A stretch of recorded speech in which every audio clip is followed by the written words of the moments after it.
அனைவருக்கும் வணக்கம். Hello friends, எல்லோரும் எப்படி இருக்கீங்க? கமெண்ட்டில் சொல்லுங்கள். நாம் இப்போ பார்க்க போகிற ரெசிபி சாக்லேட் கேக். தேவையான இன்க்ரீடியண்ட் எல்லாமே எடுத்து வச்சாச்சு. வாங்க எப்படி செய்கிறதுன்னு பார்க்கலாம். முதல்ல ஒரு 3 முட்டையை ஒரு பவுலில் உடச்சி ஊற்றிக்கிறேன். இதை நான் லைட்டாக மிக்ஸ் பண்ணி கொடுத்துக்கிறேன்.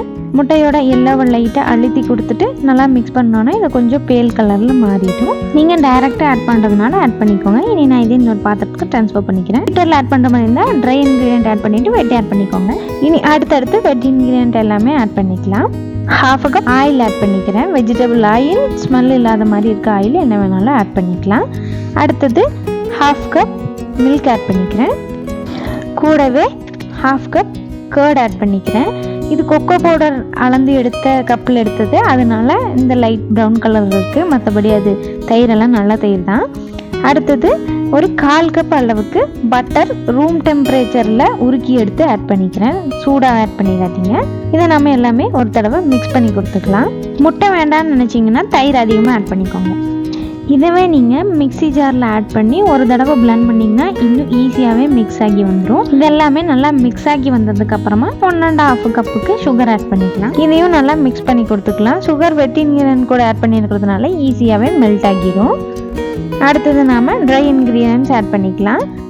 முதல்ல மைதா மாவு 1.5 கப் அளவுக்கு ஆட் பண்ணிக்கலாம். கூடவே baking powder 1.5 teaspoon, baking soda 3/4 teaspoon add பண்ணி அதையும் நான் சளிச்சு எடுத்துக்கிறேன். அடுத்தது கொக்கோ பவுடர் ஒரு 1/2 கப் ஆட் பண்ணிக்கலாம். கொக்கோ பவுடருக்குள்ளே சின்ன சின்ன கட்டி மாதிரி இருக்கும், அதனால கண்டிப்பாக சளிச்சு ஆட் பண்ணிக்கோங்க. நீங்கள் மாவை சளிக்கலைன்னா கூட பரவாயில்ல, ஃப்ரெஷ் மாவாக இருந்தால் அப்படியே ஆட் பண்ணிக்கலாம். ஆனால் கொக்கோ பவுடரை கண்டிப்பாக சளிச்சு ஆட் பண்ணிக்கோங்க. அப்போ தான் எந்த கட்டியுமே இல்லாமல் பேட்டர் ஸ்மூத்தாக கிடைக்கும். அடுத்தது ஒரு 1/4 டீஸ்பூன் அளவுக்கு சால்ட் ஆட் பண்ணிக்கோங்க. நான் அதையும் சளிச்சு எடுத்துக்கிறேன். அடுத்தது வெண்ணிலா எசன்ஸ் ஒரு 3 டீஸ்பூன் ஆட் பண்ணிக்கிறேன். இதை நம்ம நல்லா மிக்ஸ் பண்ணி கொடுத்துக்கலாம். Try ingredient and wet ingredient எல்லாமே நல்லா மிக்ஸ் ஆகி வரணும். இந்த அளவுக்கு நல்லா மிக்ஸ் ஆகி வந்ததும் சரியாக இருக்கும். பதம் பார்த்துக்கோங்க. நீங்கள் இப்படி எடுத்து ஊற்றும் போது இந்த மாதிரி இருக்கணும், அதாவது ரிப்பனாக வர மாதிரி இருக்கணும். பேட்டர் ரெடி ஆகிடுச்சு. இனி நம்ம பேக்கிங் டின் ரெடி பண்ணிக்கலாம். பேக்கிங் டின்னுக்காக நான் இன்றைக்கி ஒரு அலுமினியம் ரவுண்ட் ஷேப்பில் இருக்க பாத்திரம் தான் எடுத்திருக்கேன். அதில் கீழேயும் சைட்லேயும் பட்டர் ஷீட் கட் பண்ணி ஆட் பண்ணி வச்சுருக்கேன். அடுத்து நம்மளோட பேட்டரை இதில் ஆட் பண்ணிக்கலாம்.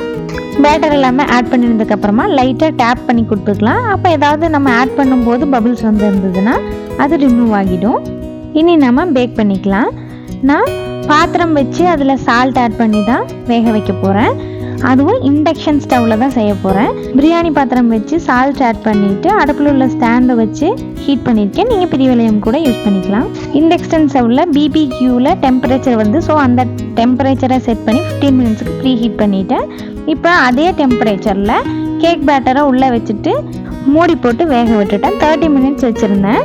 ஆனால் பேக் ஆகிறதுக்கு இன்னும் ஜாஸ்தி டைம் எடுத்துச்சு. எவ்வளோன்னு நான் லாஸ்ட்டில் சொல்கிறேன். இந்த கேப்பில் நம்ம பட்டர் க்ரீம் ரெடி பண்ணிக்கலாம். பட்டர் க்ரீம் செய்கிறதுக்காக ஃப்ரெஷ் ரூம் டெம்பரேச்சர் பட்டர் எடுத்திருக்கேன். இது வீட்டில் செஞ்ச பட்டர் தான். இதை நான் ஒரு தடவை கிரைண்ட் பண்ணி எடுத்துகிட்டு வந்துட்டேன். பாருங்கள், முதல் ஆட் பண்ணும்போது எல்லோ கலரில் இருந்தது, இப்போ பேல் எல்லோவாக மாறிடுச்சு. இந்த மாதிரி கலர் சேஞ்ச் ஆனதுக்கு அப்புறமா நம்ம பவுடர்டு சுகர் ஆட் பண்ணிக்கலாம். நான் சுகரை பவுடர் பண்ணி தான் எடுத்திருக்கேன். நீங்கள் ஐசிங் சுகர் இருந்ததுன்னா அதை கூட ஆட் பண்ணிக்கலாம். 1 spoon vanilla essence, butter and sugar powder ரெண்டுமே ஈக்குவல் அமௌண்ட் எடுத்துக்கோங்க. இதையும் ஒரு தடவை நம்ம கிரைண்ட் பண்ணி எடுத்துக்கலாம். இப்போ நம்மளுக்கு பட்டர் க்ரீம் ரெடி ஆகிடுச்சு. இது கவுத்துனீங்கன்னா கீழே விழாமல் இருக்கணும். அப்போ இது பர்ஃபெக்ட் கன்சிஸ்டன்சியில் இருக்குன்னு அர்த்தம். அடுத்து நம்ம கேக்கு கூல் பண்ணிவிட்டு பட்டர் க்ரீம் அப்ளை பண்ணி டெக்கரேட் பண்ணிக்கலாம். கேக்கு நல்லா வெந்து கூல் டவுன் ஆகி வந்துடுச்சு. இனி நான் இதை இன்னொரு பிளேட்டுக்கு ட்ரான்ஸ்ஃபர் பண்ணிக்கிறேன். எனக்கு மொத்தமாக இந்த கேக் பேக் ஆகி வர்றதுக்கு 2 hours ஆச்சு. நான் 240 டிகிரி செல்சியஸில் வச்சதுனால ரொம்ப நேரம் டைம் இழுத்துடுச்சு. அதனால் இன்னும் கொஞ்சம் ஜாஸ்தி டெம்பரேச்சர் வச்சுருந்தேன்னா இன்னும் கொஞ்சம் குயிக்காகவே ரெடி ஆகிருக்கும். பட் கேக் கருகிடுமோங்கிற பயத்தில் நான் மெதுவாகவே வேக விட்டுட்டேன். எனக்கு 2 hours கழிச்சு இந்த மாதிரி பர்ஃபெக்ட் கேக் கிடச்சிச்சு. பாத்திரத்துலேருந்து இப்போ நம்ம கேக்கை எடுத்தாச்சு. இனி நம்ம இதை நம்மளுக்கு பிடிச்ச மாதிரி கட் பண்ணி எடுத்துக்கலாம். என்கிட்ட டெக்கரேஷன் போர்டெல்லாம் எதுவும் இல்லை, அதனால் நான் ஒரு செராமிக் பிளேட்டில் மாற்றிட்டு அதை டைலில் வச்சு சுற்றும் போது ஈஸியாகவே சுற்றி வந்துச்சு. அப்படியே நான் கேக்கையும் பீஸ் போட்டு எடுத்துக்கிறேன். பாருங்கள், இந்த மாதிரி பீஸ் போட்டதுக்கப்புறமா அதே கத்தியை வச்சு நான் இதை மேலே எடுத்துக்கிறேன். நார்மலாக கேக் செய்யும்போது மேலே இருக்கிறதெல்லாம் கட் பண்ணி எடுத்துருவாங்க. நான் எதையும் வேஸ்ட் பண்ண விரும்பலை, நம்ம வீட்டுக்கு சாப்பிட்றது தானே, அதனால நான் அதை அப்படியே கட் பண்ணி எடுத்துக்கிட்டேன். அடுத்தது இன்னொரு லேயரும் கட் பண்ணி எடுத்துக்கிட்டேன். இதையும் கத்தியை வச்சே நான் எடுத்துட்டேன். அடுத்து செராமிக் பிளேட் மேலேயே இன்னொரு கேக் போர்டு வச்சு அதில் டெக்கரேட் பண்ணிக்கலாம். இப்போ நம்ம ஃபஸ்ட்டு கட் பண்ணின பீஸை கீழே வச்சுக்கிறேன். அப்போ நம்மளுக்கு இன்னுமே அழகாக கிடைக்கும் கேக்கோட ஷேப். ஃபஸ்ட் பேக் பண்ணதை கீழே வச்சுட்டு சுகர் சிரப் ஆட் பண்ணிக்கிறேன். சுகர் சிரப் இருக்கிறதுலே ரொம்ப ஈஸி ஸ்டெப். நம்ம ஒரு 4 ஸ்பூன் அளவுக்கு சுகர் எடுத்துகிட்டு ஒரு அரை டம்ளர் தண்ணி ஆட் பண்ணி சுகர் கரைஞ்சதுன்னா போதும், சுகர் சிரப் ரெடி.